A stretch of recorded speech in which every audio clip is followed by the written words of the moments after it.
a rousing success interviewing Boise via video a few months ago, I thought it only right that we do another. I've lined up a very special bell to introduce. Do you hear that? Where are all those voices coming from? Miss Mahan, I'm dreadfully sorry for being late.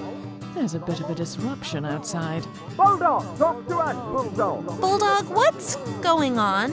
Perhaps you're aware that my namesake is, unofficially, something of a national symbol of Great Britain?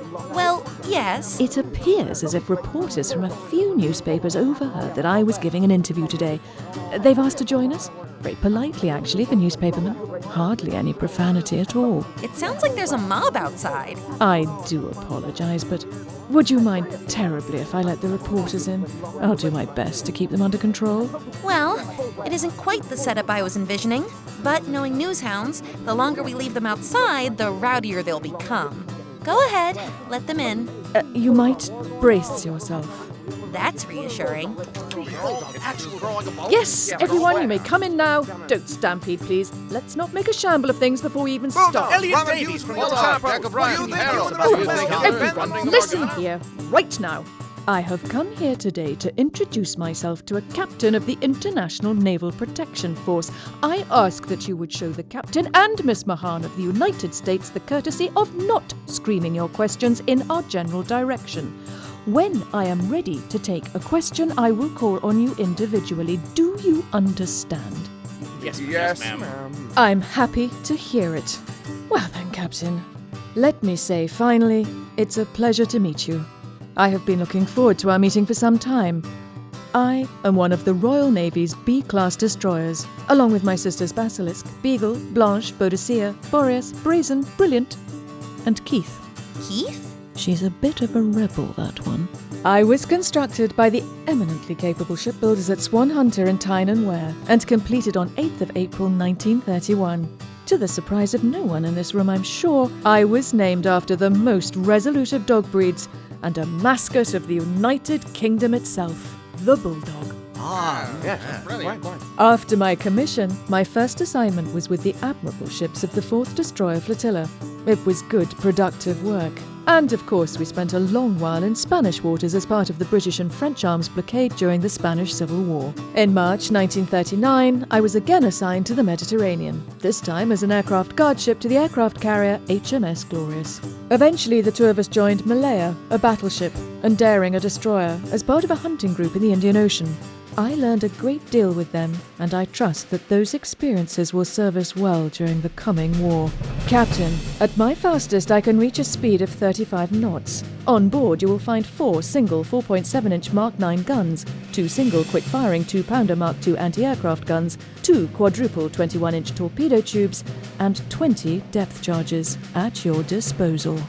Time for a question. Mr. Davis from the Times, what do you have to say? Bulldog, the nation wants to know, what's your favourite food?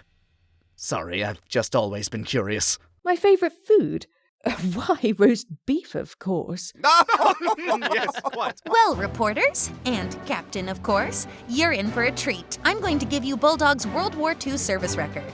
While on the hunt for German mine layers in May 1940, Bulldog and her group were detected and attacked by the German force, leaving the HMS Kelly with serious torpedo damage. Bulldog towed Kelly to England for repairs, damaging her own stern structure along the way. Selfless as always, Bulldog. In June 1940, Bulldog assisted in Operation Cycle, evacuating British troops off Le Havre, France. On June 10th, she took 3 direct hits from German planes, which caused severe damage. Her crew was able to safely get her to Portsmouth Dockyard for repairs by the next day. During her extensive repairs, she was hit again by German aircraft in late August. However, she survived and was able to rejoin the fleet on September 2nd. Wily, Bulldog.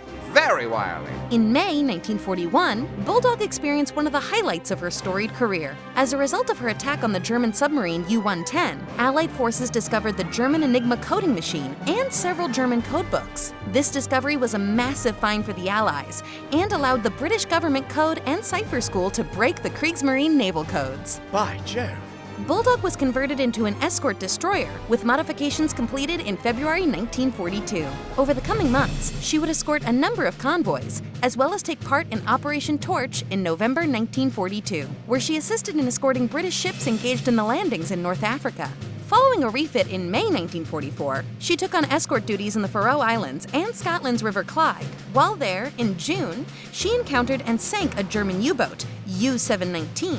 A few months later, an unfortunate collision took place between her and the frigate Lochdungavan, resulting in heavy damage. It's all right, Bulldog. I'm sure you bounded right back. She does bound right back, doesn't she? She did, after significant repairs. She returned to her escort duties, working from January 1945 until the end of the war. The end of the war? In May 1945, British representatives aboard Bulldog received the formal surrender of German forces in the Channel Islands. We win! Germany surrenders! Let's toast the king, ladies and gentlemen! Huzzah! During a pleasant holiday! Bulldog entered reserve in Dartmouth later that month. On the 17th of January 1946, she was turned over for scrapping. Oh. Did they all just... Yes, the poor dears have fainted. You see, very few minds are able to handle the stresses caused by future fracturing. I believe the Americans are calling it the Philadelphia effect, or something similar. That's, interesting. Anyway, I think we've just about run out of time. Thank you so much for taking the time to meet the captain, Bulldog. Do you have any parting words? Captain, don't let my sober demeanor fool you into thinking I won't be an asset in this fight against the Morganas. I am determined in all that I do, especially when it concerns keeping others safe. And, as an added bonus, well, you'll have a belle on your side who's more than capable of handling the press.